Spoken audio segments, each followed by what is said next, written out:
Good morning. Today's September 15th, 2024.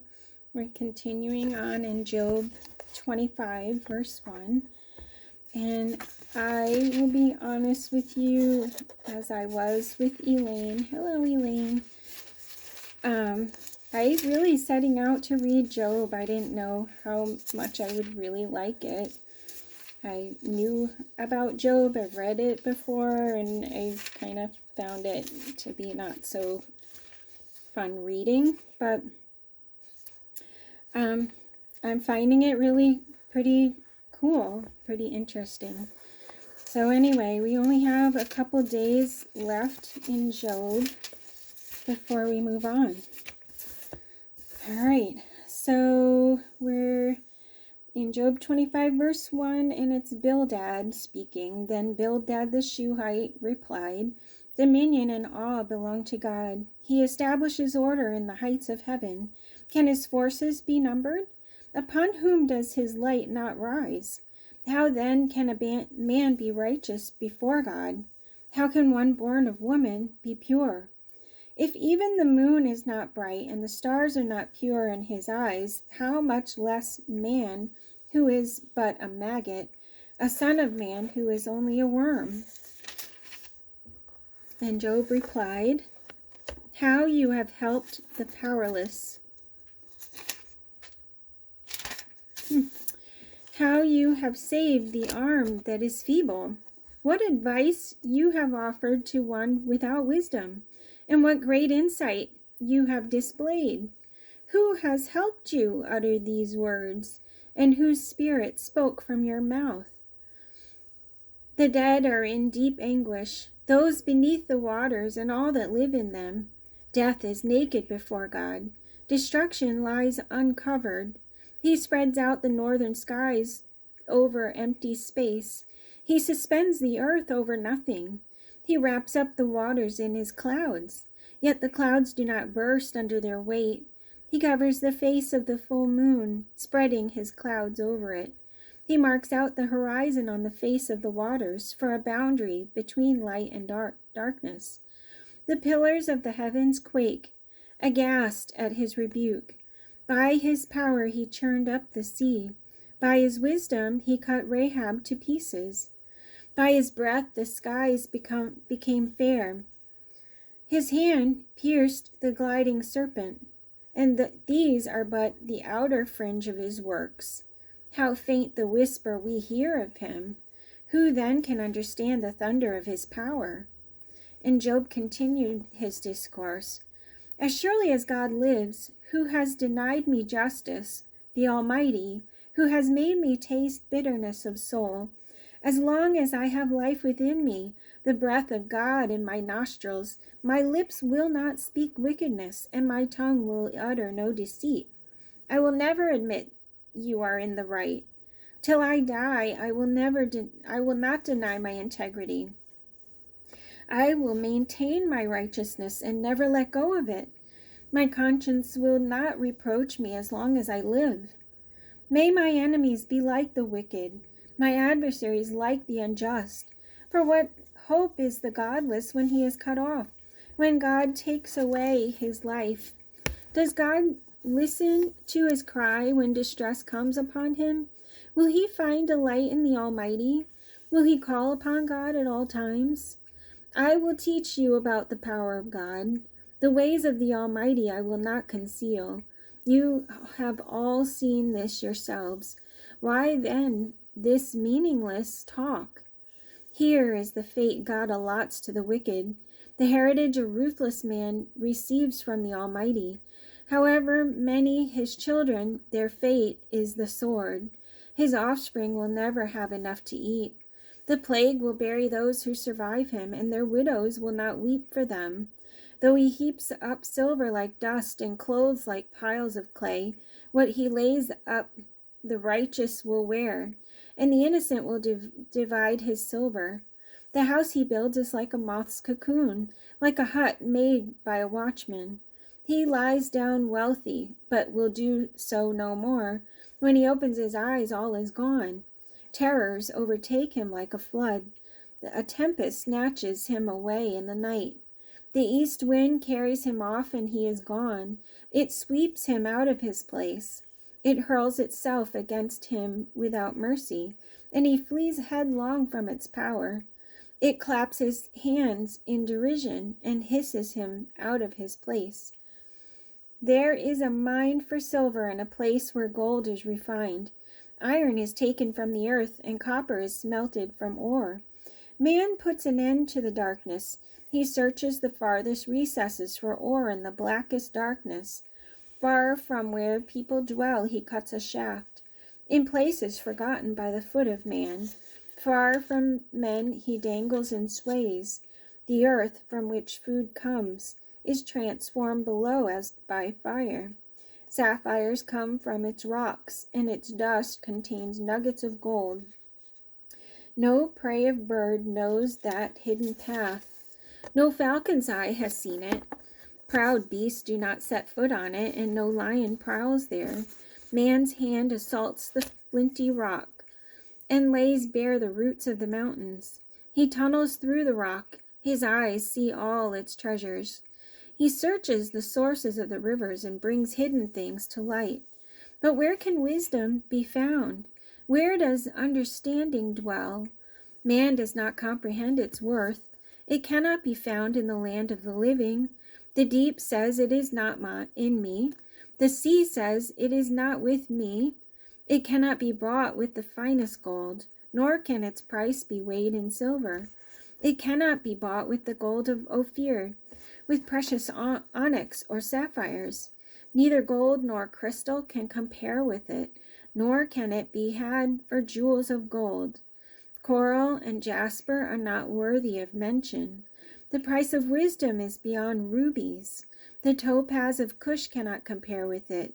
It cannot be bought with pure gold. Where then does wisdom come from? Where does understanding dwell? It is hidden from the eyes of every living thing, concealed even from the birds of the air. Destruction and death say only a rumor of it has reached our ears. God understands the way to it, and he alone knows where it dwells. For he views the ends of the earth and sees everything under the heavens. When he established the force of the wind and measured out the waters, when he made a decree for the rain and a path for the thunderstorm, then he looked at wisdom and appraised it. He confirmed it and tested it. And he said to man, the fear of the Lord, that is wisdom, and to shun evil is understanding. Job continued his discourse. How I long for the months gone by, for the days when God watched over me, when his lamp shone upon my head, and by his light I walked through darkness. Oh, for the days when I was in my prime, when God's intimate friendship blessed my house, when Almighty was still with me and my children were around me, when my path was drenched with cream and the rock poured out for me streams of olive oil. When I went to the gate of the city and I took my seat in the public square, the young men saw me and stepped aside, and the old men rose to their feet. The chief men refrained from speaking and covered their mouths with their hands. The voices of the nobles were hushed, and their tongues stuck to the roof of their mouths. Whoever heard me spoke well of me, and those who saw me commended me, because I rescued the poor who cried for help, and the fatherless who had none to assist him. The man who was dying blessed me and made the widow's heart sing.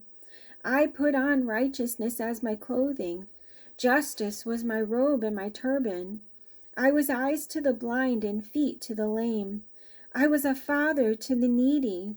I took up the case of the stranger. I broke the fangs of the wicked and snatched the victims from their teeth. I thought, I will die in my own house, my days as numerous as the grains of sand. My roots will reach to the water, and the dew will lie all night on my branches. My glory will remain fresh in me, the bow ever new in my hand. Men listened to me expectantly, waiting in silence for my counsel. After I had spoken, they spoke no more. My words fell gently on their ears. They waited for me as showers, and drank in my words as the spring rain. When I smiled at them, they scarcely believed it. The light of my face was precious to them. I chose the way for them and sat as their chief. I dwelt as a king among his troops. I was like one who comforts mourners. But now they mock me, men younger than I, whose fathers I would have disdained to put with my sheepdogs. Of what use was the strength of their hands to me, since their vigor had gone from them? Haggard from want and hunger, they roamed the parched land in desolate wastelands at night. In the brush they gathered salt herbs, and their food was the root of the broom tree. They were banished from their fellow men, shouted at as if they were thieves. They were forced to live in the dry stream beds, among the rocks and in holes in the ground. They brayed among the bushes and huddled in the undergrowth. A base and nameless brood, they were driven out of the land. And now their sons mock me in song. I have become a byword among them. They detest me and keep their distance. They do not hesitate to spit in my face. Now that God has unstrung my bow and afflicted me, they throw off restraint in my presence. On my right, the tribe attacks. They lay snares for my feet. They build their siege ramps against me. They break up my road. They succeed in destroying me without anyone's helping them. They advance as through a gaping breach, and mid the ruins they come rolling in. Terrors overwhelm me. My dignity is driven away as by the wind. My safety vanishes like a cloud. And now my life ebbs away. Days of suffering grip me. Night pierces my bones. My gnawing pains never rest. In his great power, God becomes like clothing to me. He binds me like the neck of my garment. He throws me into the mud, and I am reduced to dust and ashes. I cry out to you, O God, but you do not answer. I stand up, but you merely look at me.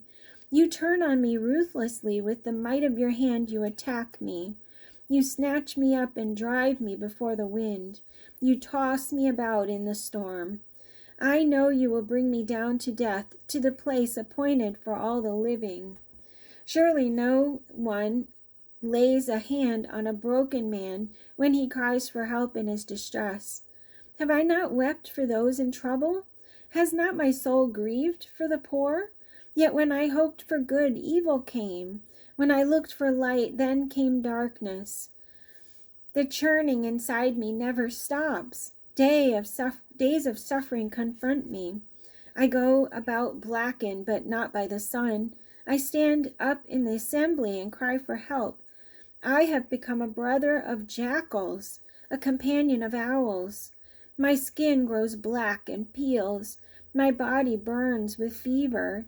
My harp is turned to mourning, and my flute to the sound of wailing. I made a covenant with my eyes not to look lustfully at a girl. For what is a man's lot from God above, his heritage from the Almighty on high? Is it not ruin for the wicked, disaster for those who do wrong? Does he not see my ways and count my every step? If I have walked in falsehood, or my foot has hurried after deceit, let God weigh me in honest scales, and he will know that I am blameless. If my steps have turned from my path, if my heart has been led by my eyes, or if my hands have been defiled, then may others eat what I have sown, and may my crops be uprooted. If my heart has been enticed by a woman, or if I have lurked at my neighbor's door, then may my wife grind another man's grain, and may other men sleep with her, for that would have been shameful, a sin to be judged. It is a fire that burns to destruction. It would have uprooted my harvest. If I have denied justice to my men servants and maidservants when they had a grievance against me, what will I do when God confronts me? What will I answer when called to account? Did not he who made me in the womb make them? Did not the same one form us both within our mothers? If I have denied the desires of the poor, or let the eyes of the widow grow weary, if I have kept my bread to myself, not sharing it with the fatherless, But from my youth I reared him as would a father, and from my birth I guided the widow. If I have seen anyone perishing for lack of clothing, or a needy man without a garment, and his heart did not bless me for warming him with the fleece from my sheep, if I have raised my hand against the fatherless, knowing that I had influence in court, then let my arm fall from the shoulder. Let it be broken off at the joint. For I dreaded destruction from God, and for fear of his splendor I could not do such things. If I have put my trust in gold, or said to pure gold, you are my security. If I have rejoiced over my great wealth, the fortune my hands had gained. If I have regarded the sun in its radiance, or the moon moving in splendor, so that my heart was secretly enticed, and my hand offered them a kiss of homage, then these also would be sins to be judged, for I would have been unfaithful to God on high. If I have rejoiced at my enemy's misfortune, or gloated over the trouble that came to him, I have not allowed my mouth to sin by invoking a curse against his life. If the men of my household have never said, who has not had his fill of Job's meat? But no stranger had to spend the night in the street, for my door was always open to the traveler. If I have concealed my sin as men do, by hiding my guilt in my heart, because I so feared the crowd and so dreaded the contempt of the clans, that I kept silent and would not go outside. Oh, that I had someone to hear me, a sign now my defense.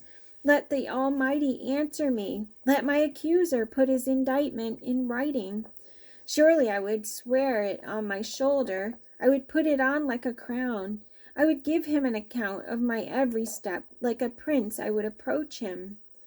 If my land cries out against me, and all its furrows are wet with tears, if I have devoured its yield without payment, or broken the spirit of its tenants, then let briars come up instead of wheat, and weeds instead of barley. The words of Job are ended. Okay, that's it for today. See you tomorrow. Have a great day.